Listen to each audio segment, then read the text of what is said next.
সকলকে স্বাগত জানাই আমার চ্যানেলে।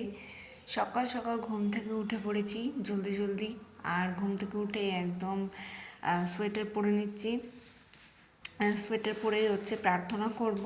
সকালের প্রার্থনাটা সেরে নিয়ে একেবারে নামবো।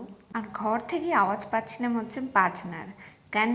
কারণ আজকে আমার দাদার আশীর্বাদ।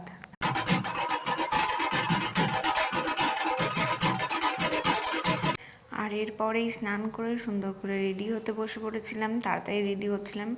প্রথমে ভেবেছিলাম শাড়ি পরবো, তবে শাড়ি পরিনি, পরেছিলাম এই সাদা চুড়িদারটা, যেটা আমার পিসি আমাকে এই বড়দিনে আমাকে উপহার দিয়েছে। তো আমি ভাবলাম যে এইটাই পরা যাক। যে কবে যে আমরা এত বড় হয়ে গেলাম আমি বুঝতেও পারিনি, যে দাদার বিয়ের জন্য, দাদার আশীর্বাদের জন্য রেডি হতে শুরু করে দিয়েছি। আমার নিজেরই কেমন একটা লাগছিল যে আমরা এত বড় হয়ে গেছি।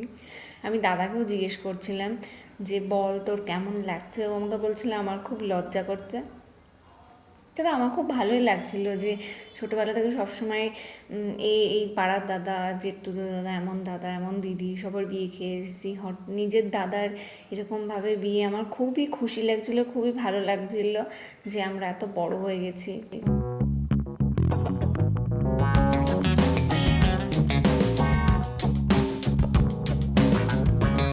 কি মাখবি বল? যেটা মানে একটু ময়শ্চারাইজার, সানস্ক্রিন। কোথায় চলে যাচ্ছিস? হ্যাঁ, কোথায় চলে যাচ্ছিস? আমি হেভি লাগছে দেখতে।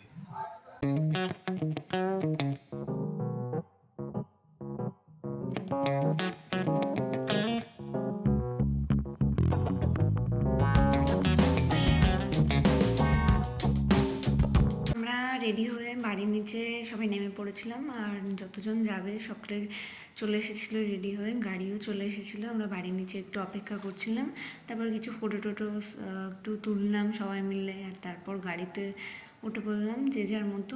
আর বেশি জন যায়নি, তবে অনেক গাড়ি ছিল, খুব ফাঁকা ফাঁকায় গিয়েছি, কয়েকজন অল্পজন মাত্র।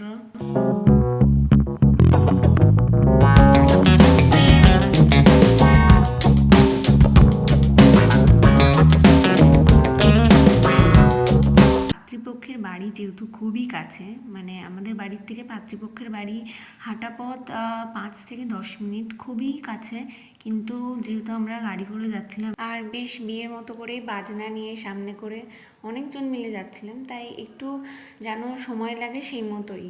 আচ্ছা, আমাকে এই ড্রেসটা পরে আমার এই সাজটা কেমন লেগেছে সেটা একটু কমেন্ট করে জানাবে আমাকে, আর এই হেয়ারস্টাইলটাতেও আমাকে কেমন লাগছে সেটাও আমাকে জানাবে। তারপর আমরা পৌঁছাই, আমাদেরকে আপ্যায়ন করা হয়, আমরা বসি। তারপর আমরা খাবার টাবারও খেয়ে নিয়েছিলাম, সকালের খাবার। আর খাবার খাওয়ার পরে আমরা গিয়ে দেখি যে কনে সেই রকম খুব একটা সাজেনি। আর তারপর আমি আবার একটু হেল্প করি ওকে সাজতে। সাজাগুজা হওয়ার পরে এই যে আমরা তারপর পাদ্রীবাবু আসে, আর পাদ্রীবাবুর প্রার্থনা গানের মাধ্যমে তিনি আশীর্বাদ করেন প্রথমে। এরপর শুরু হয় ওদের আশীর্বাদ পর্ব, আশীর্বাদের কাজ। তো পাদ্রীবাবু একে একে বলে দেয় কি কি করতে হবে। বাড়ি যাওয়ার জন্য আমরা সবাই বাইরে বেরোতে, তারপর একটু নাচানাচি শুরু হয়ে গেল, সবাই একসাথে একটু নাচ গান করলো, যেহেতু বউকে আমরা সাথে করে একটু বাড়ি নিয়ে আসছিলাম।